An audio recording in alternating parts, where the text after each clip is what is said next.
Le mec, il était accusé de viol et de menace de mort envers une jeune femme. Bon, finalement, il a été acquitté de tout ça, mais il a été condamné pour corruption de la jeunesse. C'est-à-dire?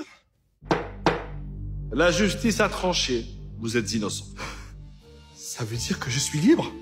Et donc, que je peux lancer ma campagne présidentielle?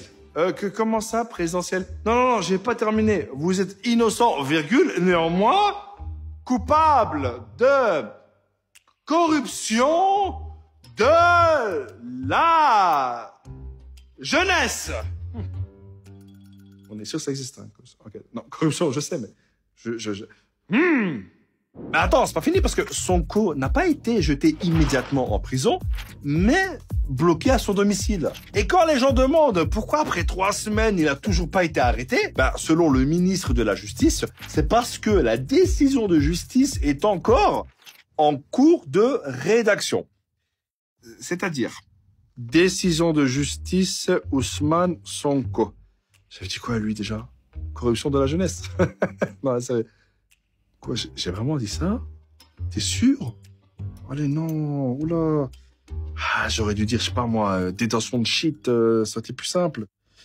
Ouais, mais là, oh là là. Et même si il faut respecter les décisions de justice et que la corruption de la jeunesse, c'est une infraction qui existe vraiment dans le code pénal du Sénégal, t'as plein de Sénégalais qui sont sortis manifester. Mais là, où ça devient sombre, c'est qu'ils se sont retrouvés en face de la police qui, selon certains, aurait utilisé des enfants comme bouclier humain, mais ils se sont aussi retrouvés en face de mecs en civil non identifiés comme étant des membres des forces de sécurité et accusés d'avoir tiré à balles réelles. En quelques jours au total, il y a eu plusieurs centaines d'arrestations, des centaines de blessés et au moins 23 morts selon Amnesty International. Forcément, il y a direct eu une guerre de communication où les deux côtés sont rejetés la faute. Mais bon, il y a quand même des vidéos où on voit bien qu'il y a des mecs armés en civil qui sont plus en duo avec la police qu'en duo avec les manifestants. Et quand le procureur de la République a fait un communiqué, il a déclaré qu'il y avait certes des morts, mais aussi des casseurs. Et donc, il a ouvert une enquête sur les casseurs. Et pour les morts... T'as d'ailleurs le Haut Commissariat des Nations Unies aux droits de l'homme qui s'inquiète de ce qui se passe au Sénégal et qui demande une enquête indépendante sur les morts de manifestants. Et que fait donc Macky Sall, me direz-vous? Eh ben, il dépose des bougies, mais en Ukraine, en mémoire des milliers de civils tués par les forces russes.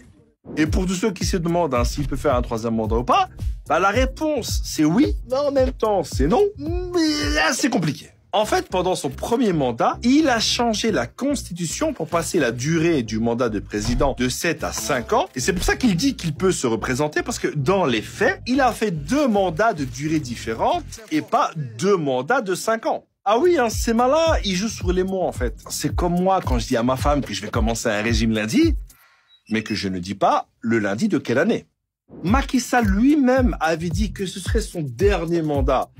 Mais là, cette année, il te sort des « ouais, mais sur le plan juridique, le débat est tranché ». Ce qui veut dire que la décision ou non de se présenter, en vrai, ça dépend de lui. Ce qui est dingue, c'est que tout ça, c'est exactement ce qu'avait fait Abdoulaye Wade pour faire un 3e mandat, ce qui avait déclenché des manifestations et des violences avant qu'il finisse par être battu en 2012 par Macky Sall dans les urnes. Et je pense que ça explique un peu pourquoi Macky Sall pourrait se sentir menacé par la candidature d'Ousmane Sonko. Il n'a pas envie que l'histoire se répète, mais cette fois contre lui. Parce qu'il faut pas oublier un truc, c'est que même si le Conseil constitutionnel dit à Macky Sall, vas-y c'est bon pour un 3e mandat, il faut pas oublier que c'est le peuple sénégalais qui aura le dernier mot en votant.